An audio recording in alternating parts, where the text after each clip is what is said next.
Chris Boyd's backyard is more like a giant pool, nearly surrounding his home. I normally do not have riverfront property. I normally just have a lawn, and the river's way over there. With rain falling most of the day, the water level continued to rise in Majorville, New Brunswick as the St. John River spilled its banks. There's already a meter of water in Boyd's basement. Christmas decorations now a swampy mess. He says it floods a lot here, but not like this. Yeah, I wasn't quite ready for it this year. Boyd's neighbors weren't prepared either. They're at the end of what should be a gravel road. We use his boat to pay them a visit. We paddled for 15 minutes. When we arrive, Don Sharp and Jim Lawson are totally surrounded by water. It kind of took us by surprise, and it was huge. The water was everywhere. We were interrupted by a large tree floating by their window. When we got up at 4:30, 5 o'clock Friday morning, it had raised 44 inches overnight. The truck was in the water, the driveway was under, we couldn't get out.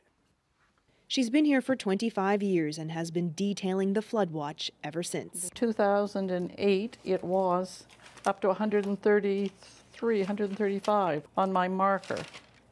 And this year it's 120. Sharp and Lawson aren't even in the worst case scenario. Their home is one of the last before this roadblock. We can't even get further into the community to show you what's happening there. But residents say the river is actually flowing up onto the road, bringing debris with it, simply making it unsafe to travel. Dozens of roads around the province remain closed. From now on, we will be enforcing the law of not respecting barricades, and fines will be given out.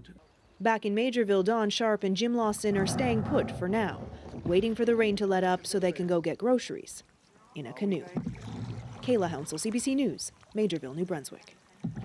Of course, when water levels drop, the cleanup bill will rise. New Brunswick has spent about $200 million on disaster relief since the early 90s, and the number of flood-related damage claims has tripled in the last decade, which is why it revamped its long-term flood strategy in 2014 with 3 main objectives. The first sounds simple, but could make a big difference, updating maps of flood-prone areas, many of which are decades old and don't include recently built roads and structures. Second, planning new communities and infrastructure to avoid flood zones.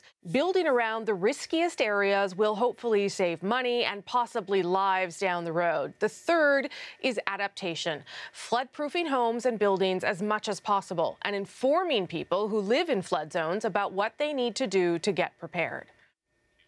It's not just New Brunswick, of course. In BC, last year's wildfires could be worsening this year's flooding.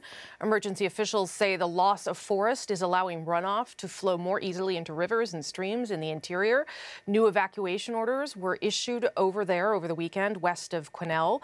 Further south, Tulameen is under a state of emergency with new evacuation orders, and more flood watches have been posted now for Cache Creek, Merritt, and Williams Lake. But things are starting to ease up in parts of Alberta. About 300 people ordered out of the northern community of Fort Vermilion have been allowed to return. The rest of Mackenzie County is also seeing some relief as water levels drop on the Peace River, but a critical alert remains in effect for Woodlands County. Ice jams on the Athabasca River are still causing serious problems there.